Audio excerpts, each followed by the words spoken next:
បាទ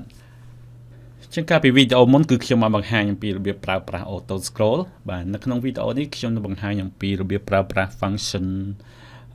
មួយចំនួនទៀតនៅក្នុង website Khmer Chords បាទនៅក្នុង page lyric ហើយនឹង chord ហ្នឹងបាទចឹងដំបូងគឺខ្ញុំចង់បង្ហាញអំពីរបៀបបាទបង្រិចឬក៏បង្រួម font ធ្វើឲ្យ font តូចឬក៏ធំបាទគឺសញ្ញានេះពេលដែលយើងចុចបាទ font វានឹងទូចអានេះគឺ font វានឹងធំហើយយើងក៏អាចបាទជ្រើសរើសបាននៅកន្លែងនេះផងដែរនេះបាទ font បាទនេះគឺតូចអានេះគឺ font កាន់តែធំអានេះ bold បាទឲ្យវាខ្មៅបាទហើយនេះគឺយើងជ្រើសរើសយើងចង់បាន font គេបាត់ដំបងបាទឬយើងចង់បាន font fast hand free hand 3បាទគឺយើងអាចជ្រើសរើសបានបាទប៉ុន្តែនេះគឺសម្រាប់font ទាំងអស់នេះគឺវានឹងទាញចេញពី computer យើងមកទេលុះត្រាតែ computer យើងមាន font ទាំងអស់ហ្នឹងដែរ